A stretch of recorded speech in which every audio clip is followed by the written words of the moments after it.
하면 총잡이란 뜻이죠. 그래서 도대체 왜 총질을 하게 되는지 한번 보도록 하겠습니다. 어린 시절 나와 B는 곰이란 별명을 가진 선생님이 내린 벌로 서로의 뺨을 때리며 처음 대결한다. 나와 B. 네, B니까요. 뭐 B예요. 그런데 곰이란 별명을 가진 이 선생님 무슨 형벌을 내렸어? 뭔 벌을 내렸어? 야, 니네 그렇게 다툼할 거면 아예 대놓고 싸워. 야, 서로 한 대씩 쳐. 서로 따기 한 대씩 때려.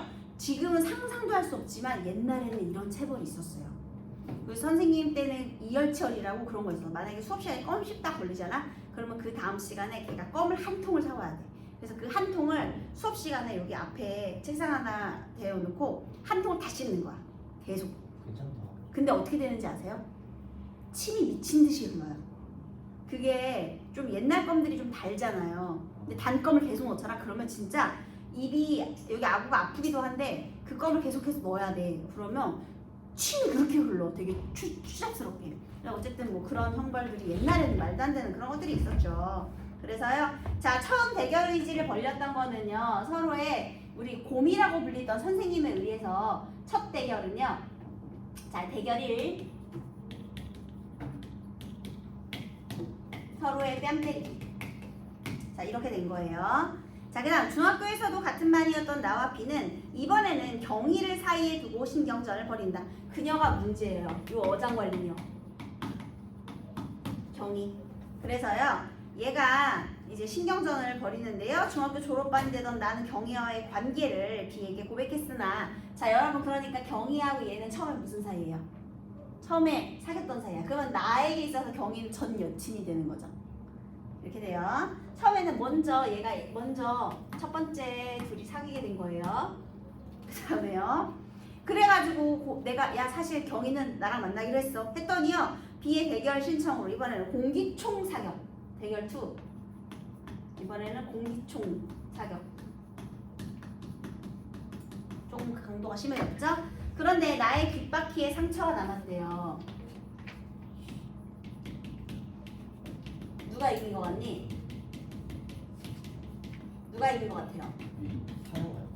B가 이긴 것 같죠? 상처가 났다는 것은. 자, 그 다음에 6.25 전쟁으로 셋은 헤어지게 되고 나는 새로 배속된 부대에서 우연히 B를 다시 만나게 되는데 경희가 B의 아내가 되었음을 알고 요년 봐라. 자, 전쟁이 후에 두 번째로 둘이 어떻게 한 거야? 결혼을 했어요. 자, 그러면 나에게 있어서 경희는 어떤 존재냐? 경희는 나에게 나의 전 여친 이면서 현재 B의 아내 이렇게 된 거죠. 나의 전 여친이면서 또 이렇게 현재는 B의 아내인 그런 상황이 되겠습니다. 자, 그런데요. 어쨌든 그런 얘기를 알고 배신감을 느껴요. 얘네가 헤어진 이유는 서로 싫어져서 헤어진 게 아니라 전쟁 때문에 싫어졌던 거니까요.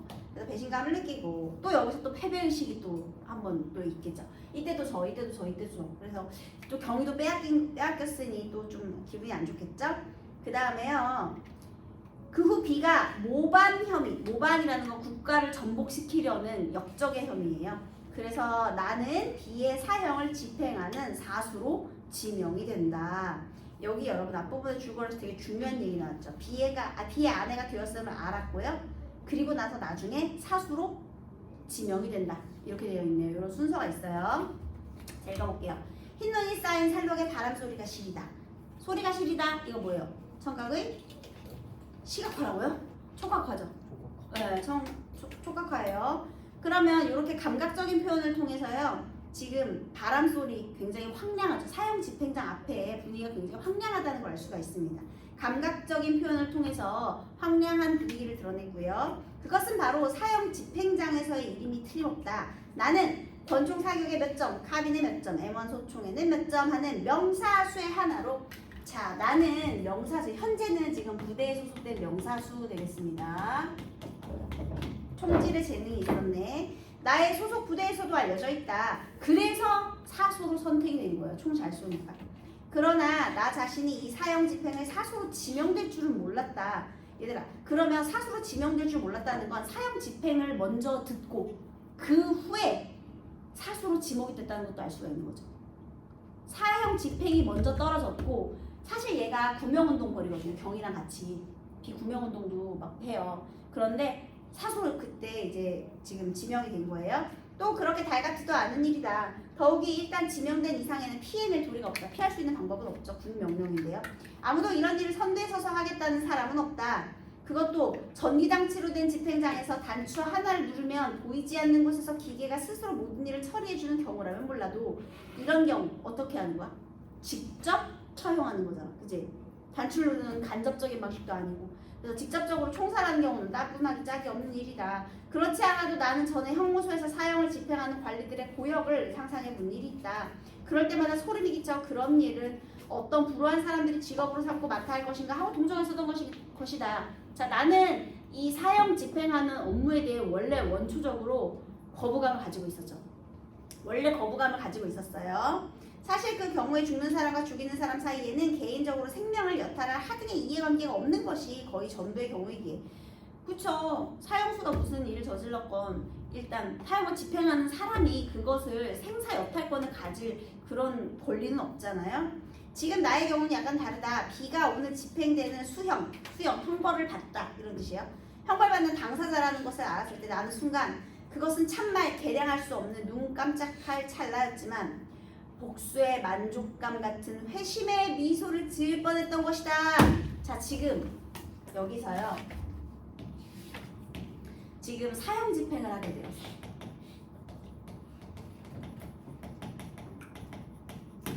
그런데 여러분 그거 아시죠? 사형 집행이 야, 너 5월 10일 날 죽을 거니까 준비해 이렇게 알려주는 거 아닌 거 아시죠? 사형 선고가 내려진 날부터 그냥 기다리는 거예요. 그래서 우리나라는 현재 사형 선고가 내려져도 집행은 하지 않죠. 선고만 그냥 사형이고 집행은 아직 하지 않은 지 한참 됐거든요. 그런데 옛날에는 그냥 사형 언제 집행할 거야 한 다음에 날짜는 안 알려줘요. 그 다음에 여기서 사수로 선발을 몇 명을 뽑아. 그 다음에 야, 너는 누구를 죽이게 될 거야 이런 거 알려주겠니? 그러면 그 죄책감이 생겨날 텐데 그렇지 않아요. 그래서 그냥 야, 너 오늘 사형 집행이 있을 건데 너 사수 선정됐대 해가지고요. 한 명도 아니에요. 5명? 여기서 지금 5명이죠. 같이 가요. 왜 또 5명을 사형 집행하는 사수로 공동 선발을 할까요? 죄책감 줄이려고. 왜냐면 누구 총에 맞았는지 내가 쏜 게 아니라 제 총이 더 직접적인 원인이었을 수도 있잖아. 그러니까 죄책감을 없애려고 그렇게 하는데요. 그래서 야, 오늘 사형 집행 때 사수로 선발됐대. 기분 별로 안 좋죠. 일단 거부감이 있어. 그런데 그 사형 집행의 당사자가 내 친구 B라는 걸 알게 됐을 때 그때 나는 거부감도 있었지만 이중적인 감정이 들었어. 어떤 감정? 복수의 만족감. 왜냐하면 계속해서 지금 나하고 B 사이에는 대결의식이 있다란 말이에요. 여기는 이중적인 감정이 있어요. 절친이면서도요. 또 적대관계에 있어요. 그래서 친구인데 대결하는 당사자야. 그래서 여기 이렇게 이중적인 감정이 있는 친구인데 지금 경의를 빼앗기기도 했고 그동안 내가 과거에서 얘하고 대결했을 때마다 맨날 패배의식이 있었는데 갑자기 또 이런 일이 있으니까 약간 복수감? 또 여기 사이에 경의 문제가 있었잖아요. 그렇죠? 그래서 그런 지을 뻔했던 자기 자신이 또 싫어질 수 있죠, 여러분. 그래서 뿌리 깊은 그런 대결의식이 있는 거예요. B의 얼굴에 겹쳐 경희의 모습이 떠올랐다. 내 전 여친이자 B의 아내인 경희. 그러나 그것들이 다 어릴 때부터의 벗이었던 순진하고 아름다운 정에 얽매인 인간의 모습이 아니라 언젠가 가족 동반에서 만난 당황하는 표정들이 점점 혐오를 느끼게 하던 그런 모습들인 것이다. 서로 당황했겠지, 그치? 원래 얘랑 사귀던 사이인데 얘랑 결혼했으니까. 친구의 여자 뺏어간 거 아닙니까? 나는 눈을 떴다. 10m의 거리 전방에는 B가 서 있다. 목사의 기도는 끝났다. 유언이 없느냐고 물었다. B는 고개를 가로저었다. 여러분 지금 이거 어떤 장면일까요? 사형을 집행하는 장면이겠죠. 여러분 문체 어때요? 호흡 어때요? 짧죠? 그래서요 지금 간결한 문체를 통해서요 사형 집행 순간의 긴장감을 드러낸 거예요. 이 문체상의 특징을 물어볼 확률이 굉장히 큽니다. 긴장감이 느껴지죠? 지금까지 한 번도 내 앞에서 졌다고 항복한 일이 없는 B다. 그렇게 서로 대결이 되는 경우는 내가 늘 양보하는 위치에 서게 되어 있었다. 여러분 지금 여기에는요. 이 나의 내면 심리가 자세히 서술이 되어 있는데요. 얘가 말이 양보하는 위치지 항상 대결의식에서 어떤 의식을 갖고 있었을까? 내가 양보한다라는 것은 내가 졌다라는 거지. 그래서요, 이 오랜 대결 중에서 나는요, B에게 뿌리 깊은 패배의식을 느끼고 있었어요. 꼭 내가 양보하는 위치에 있더라. 이렇게 서로 항상 대결을 하는데 계속 져왔던 거야. 오늘도 이 숨가쁜 마지막 고비에서 B의 목숨을 앞에 놓고 B와 나는 여기 우리 둘이 한 번도 같이 와본 적 없는 눈 덮인 산골짜기에서 이렇게 대결하고 있는 것이다. 자, 여러분 지금 있잖아요. 대결을 하고 있다? 지금 대결하는 상황이에요? 사형 집행하는 상황이야. 그런데 그 사형 집행마저도 대결로 생각하고 있는 거예요. 그러니까 뿌리 깊은 대결 의식이 있는 거지. 그러자 사형 집행마저도 대결로 생각하게 되는 거예요. 만일 내가 이 자리에 사수로 나타나지만 그다음에 그러면 나는 벌써 미안해요. 대결하고 있는 것이다. 나를 알아보는 B의 눈은 조금 더 경악의 표정은 없다. 일체의 체념이 나까지도 안중에 없게 하는가 보다. 그러면 나는 벌써 이 마지막 순간에도 B에게 지고 있는 것이다. 아니 여기서 지금 죽을 사람이 B인데 여기서 내가 지는 패배의식을 또 생각하고 있죠. 그래서 이 작품의 주제가요. 근원적인 대결의식, 승부근성 되겠습니다. 그래서 벌써 내가 나를 보고 놀라지 않는 이 B를 보면서 벌써 나는 패배의식을 느끼고 있는 것이고요. 만일 내가 이 자리에 사수로 나타나지만 않았다면 B는 무슨 말이든 한마디 남겼을지도 모른다. 적어도 경희에게만은 무슨 마지막 당부의 한마디를 전하여 주고파 했을 것이 아닌가. 그래서요. 유언을 남기지 않는 것도 나와의 대결의식 때문이라고 내가 착각하는 거죠. 당당하게 보이고 싶어서 뭐 이런 식으로. 자, 그 다음 5명의 사수는 일렬로 같은 간격을 두고 나란히 횡도를 늘어섰다. 자, 사수 5명이에요. B의 손은 묶인 대로이다. 자, 그러면 만약에 이걸 대결로 친다면 공정하지 못한 대결이죠. B를 거두어놨으니까요. 그 다음에 그의 눈은 검은 철로 가려졌다. 왼쪽 가슴 심장 위에 붙인 빨간 헝겊의 표지가 햇빛에 반사되어 더 또렷하다. 그래서 눈은 가리고 이렇게 표적을 빨간색으로 표시했대요. 헛기침 소리 이외에는 아무의 입에서도 말이 없다. 몸들의 움직임이 있을 뿐이다. 긴장감이죠. 점점 고조되는 긴장감. 자, 그 다음 B가 이적적 모반 혐의로 구속되었다는 신문 보도를 본 얼마 여기부터 크게 괄호로 한번 묶어볼래요? B가부터 왜 괄호를 묶느냐? 지금 사형 집행 바로 직전 과거를 떠올리는 과거 회상 장면이기 때문에 B가 과거 회상이에요. 이적적이다라는 적을 이롭게 하는 모반 혐의를 말하는 거예요. 이적적인 모반 혐의로 국가를 전복시키려는 그런 신문 보도를 본 후 B의 집을 경위를 찾아갔다. 근래 B의 의식 상태에서는 약간의 이상적인 징조가 나타나 발작적인 행동이 집안에서도 거듭되었다는 사실은 이날 들은 이야기다. 그러니까 예를 들면 간첩행위 같은 거 했다는 거 아닙니까? 북한 체제에 연락을 받아가지고 이런 거 했다는 거 아니에요? 그런데요, B가요 이상적인 징조, 집에서 발작적인 행동 이런 거 왜 했겠니? 내적 갈등이나 아니면 심리적인 압박 이런 것 때문에 이상 증세가 집에서 먼저 나타났겠지. 뭔가를 하려니까, 그치? 예를 들면은 뭐 해야 되는데 뭔가를 폭파시키래. 북한이 전달해서 나한테 폭파시키라고. 그러면 그 폭파를 시켜야 하는 그 당사자 입장에서 얼마나 심리적인 압박이 있겠니? 나는 가정도 있는 사람인데. 그러니까 그런 심리적인 압박이 뭔가 이상적인 징조나 발작적인 행동으로 나타났을 거예요. 그런 사실은 이날 들은 이야기다. 여러분, 2번의 보기 순서대로 늘어놓는 거거든요. 그런데요, 여기에서 B의 발작적인 행동이 집안에서 거듭되고 이게 1번이에요. 리을이 1번. 그런 다음에 모반 혐의로 구속되는 거 기억이 2번. 그래서 그날 갔어요. 그렇게 일단 찾아갔습니다. 그 다음에요. B는 나의 절친한 친구의 한 사람이었고 나는 지금도 그 생각은 버리지 않는다. 그와의 개인적인 대결이 치열할수록 나는 그를 잊어본 적이 없다. 그러니까 얘는 친구이면서 저긴 굉장히 이상한 관계예요. 둘이 절친이기도 하고요. 그리고 서로 대결하는 적이기도 하고. 이런 이중적인 관계를 계속 어렸을 때부터 가지고 있었죠.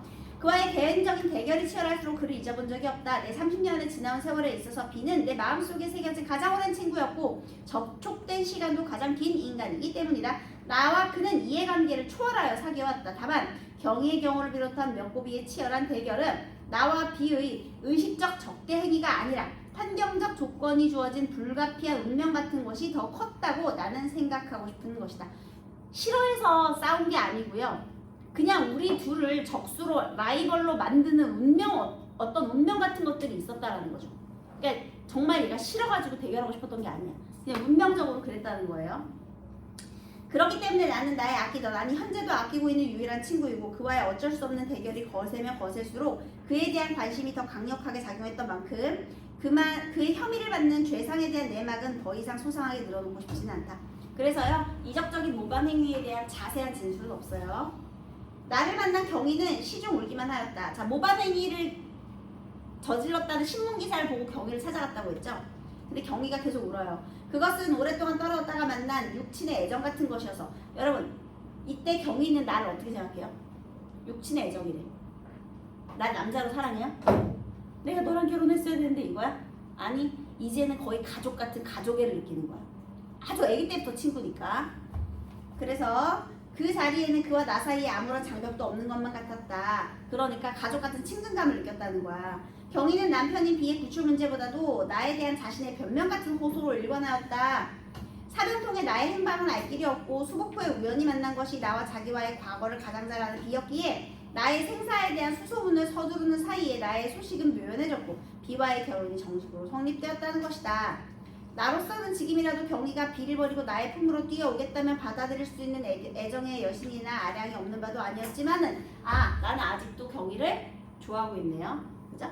몇 번이고 죽음에 직면했던 나로서 경희의 행방에 대한 관심에 얼마 동안 적극적이 되지 못하였던 나 자신에 대한 자책이 이제야 더욱 거세게 싹터 나로 하여금 아무 힐난도 못하게 만들었고 오히려 경희에 대한 미안한 생각으로 가슴이 뿌듯해지게 하는 것이었다. 이때 나는 또 무슨 생각을 했느냐면요. 내가 당장 죽을 위기에 처하다 보니까 사실은 나도 경희를 지금 너무 사랑하긴 하지만 그때 당시에는 경희의 행방을 수소문하고 경희한테 내 생사를 알려줘야겠다 그럴 여유가 없었다는 거죠. 그래서 그런 상황에 대한 자책감과 미안함도 있네요.